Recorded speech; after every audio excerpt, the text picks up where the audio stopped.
Bonjour, j'espère que vous allez bien. On se retrouve pour une nouvelle leçon sur le vocabulaire et les familles de mots. Et ici, la leçon que nous allons faire aujourd'hui sur le vocabulaire vous permettra d'améliorer votre orthographe et d'enrichir votre vocabulaire. Donc c'est une leçon aussi qui est très utile et qui n'est pas difficile à comprendre. Elle porte sur 3 points, la notion de radical, de préfixe et de suffixe. Et une fois que vous aurez compris ces 3 points, vous aurez compris ce qu'est une famille de mots. Alors, le premier point, le radical, c'est la partie du mot qui ne change pas. C'est en quelque sorte la base de ce mot. Et sur ce radical, vous allez pouvoir ajouter des choses devant et des choses derrière. Ce que vous allez mettre devant, cela s'appelle un préfixe. C'est facile à retenir. Devant, préfixe précédent, qui se met donc devant. Et suffixe, pour le retenir, c'est ce qui se met après, ce qui suit, le suivant. Voilà. Donc le préfixe. Quel est l'intérêt du préfixe ? Lorsque vous avez un radical, un mot, sur lequel vous allez greffer un préfixe, vous allez modifier légèrement le sens de ce mot. Je prends par exemple le radical porter. Devant, je peux mettre un préfixe déporter, reporter, supporter, transporter, apporter. Vous voyez, il y a tout un tas de mots que je vais pouvoir créer à partir de ce radical porter. Et en mettant le préfixe devant, je vais modifier légèrement le sens du mot porter. Okay, apporter, ça veut dire amener quelque chose à quelqu'un. Transporter, c'est porter à travers quelque chose. Supporter, c'est l'avoir sur le dos. Donc, ça me permet de modifier légèrement le sens du mot. Enfin, modifier légèrement. Parfois même, ça permet de former carrément des mots de sens contraire, que l'on appelle des antonymes. Voilà. Par exemple, tout simplement possible, impossible. Faire, défaire. Vous voyez, c'est très facile à comprendre. Voilà, donc le préfixe se place devant et permet de modifier le sens du mot. Le suffixe, lui, donc se place après, suffixe qui suit le suivant, et lui permet de changer la nature du mot, la classe du mot. C'est-à-dire, vous avez un verbe, vous pouvez fabriquer un nom. Vous avez un nom, vous pouvez fabriquer un adjectif. Vous avez un adjectif, vous pouvez fabriquer un adverbe, grâce aux lettres que vous allez placer derrière. Exemple, vrai, vraiment, sincère, sincèrement, lisible, lisibilité. Vous voyez, je vais rajouter des lettres derrière qui vont me permettre de passer d'un verbe à un nom, d'un adjectif à un adverbe, etc. Donc ça, c'est pour changer la nature du mot. Et ça, c'est intéressant parce que parfois, quand on parle, on a besoin justement très rapidement de trouver un nom à partir d'un verbe, de trouver un verbe à partir d'un nom. Et donc, le fait de connaître la fabrication du mot, ça permet très rapidement de trouver le mot que l'on cherche. Le suffixe permet autre chose aussi, il permet aussi de former des diminutifs. Par exemple, une tarte, une tartelette, une fille, une fillette, un garçon, une garçonnette. Vous voyez, je rajoute quelques lettres derrière qui permettent d'atténuer le mot, de le rendre plus petit. Une fourche, une grosse fourche là, une fourchette, une petite fourchette. Le suffixe permet aussi, c'est la dernière chose, de former des mots péjoratifs. C'est-à-dire, par exemple, de salir, de ternir un peu le mot. Je prends une couleur, vert, je lui colle un suffixe derrière, verdâtre. Du coup, la couleur, elle devient plus laide. D'accord ? Un chauffeur, quelqu'un qui conduit bien, mais un chauffard, quelqu'un qui conduit mal. Voilà. Donc, je récapitule. Le radical, c'est la partie du mot qui ne bouge pas. Le préfixe, c'est ce que vous mettez devant le mot et qui permet de modifier le sens du mot et parfois même de former carrément le mot de sens contraire, un antonyme. Et le suffixe, c'est le petit truc que vous allez mettre derrière le mot qui permet de changer la nature du mot ou de former des diminutifs ou des mots péjoratifs. Et tout cela forme une famille de mots. C'est-à-dire tous les mots qui sont fabriqués avec un radical et sur lesquels vous mettez des préfixes ou des suffixes s'appellent une famille de mots. Par exemple, je prends le mot terre. Eh bien, je sais que il y a le mot enterré, déterré, terrier, souterrain, extraterrestre, Méditerranée. Il y a tout un tas de mots qui font partie du mot terre. Et alors, l'intérêt, par exemple, bien, vu que je connais le radical du mot, je sais que tous ces mots comporteront 2 R. Méditerranée, 2 R. Souterrain, 2 R. Extraterrestre, 2 R, parce que je connais le radical. Donc ça, c'est très intéressant d'un point de vue orthographique. Alors maintenant, c'est un peu un bonus, mais c'est quand même intéressant, et je veux vous en parler. Je voudrais vous parler un petit peu d'étymologie, parce qu'il arrive parfois, dans les familles de mots, qu'il existe des doublés. c'est-à-dire des mots qui reposent à la fois sur un mot ancien, un mot latin, et un mot contemporain. Parce que il y a ce qu'on appelle des mots ancêtres.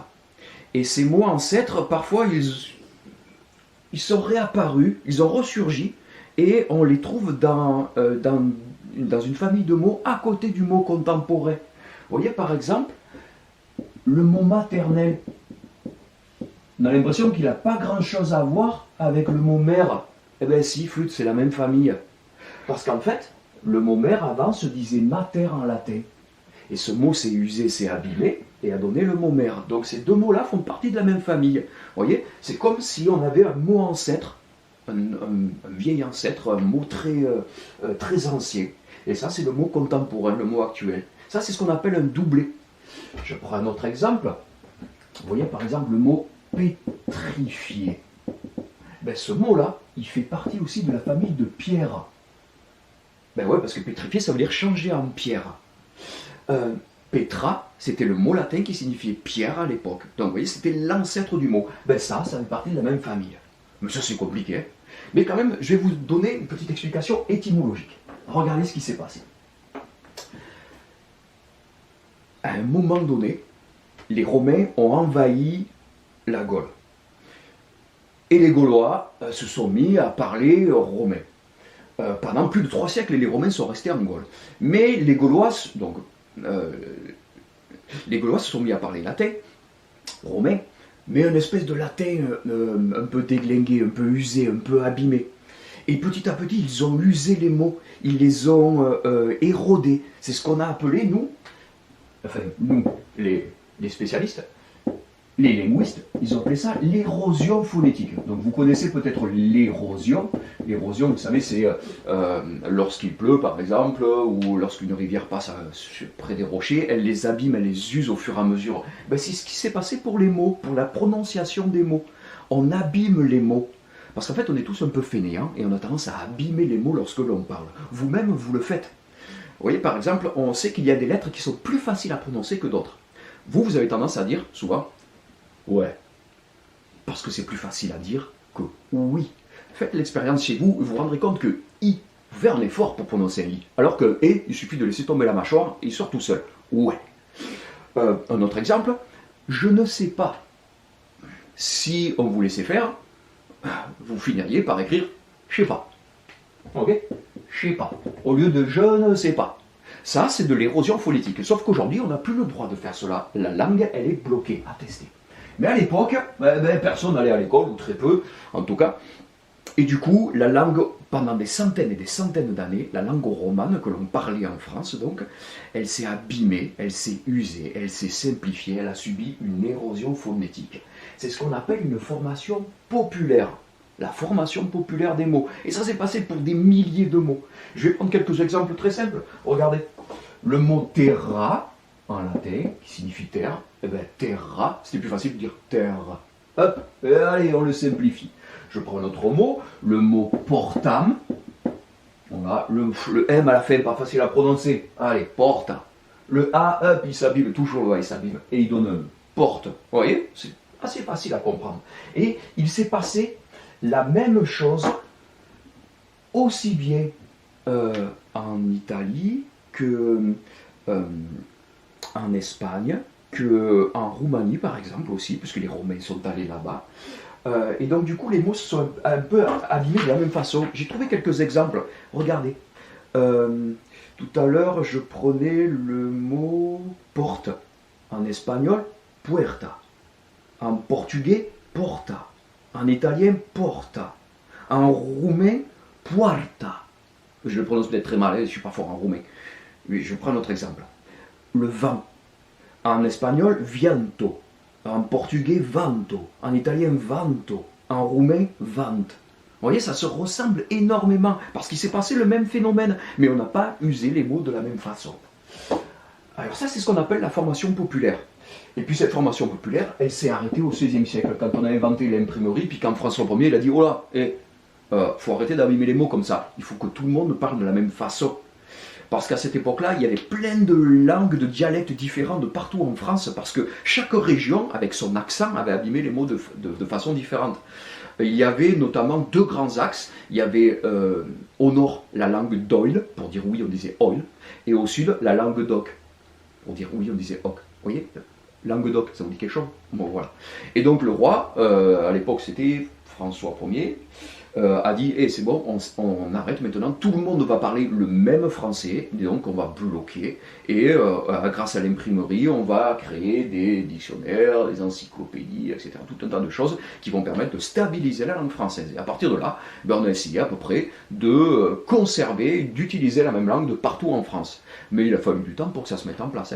Vous avez sûrement des arrière-grands-parents qui continuent à parler un peu le patois parfois. Vous savez, une espèce de patois, le patois sévenol, le patois breton, le patois ardéchois par exemple.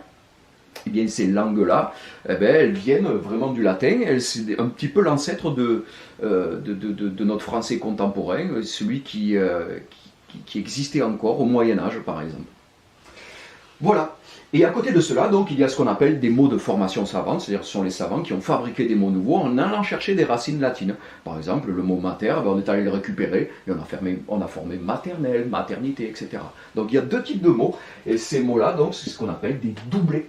Voilà ce qui s'est passé. Alors ça, c'est un peu compliqué, je ne vous demande pas de le retenir. Moi, ce qui m'importe surtout, c'est que vous compreniez ce principe-là, radical, préfixe, suffixe, qui a donné les familles de mots. À bientôt.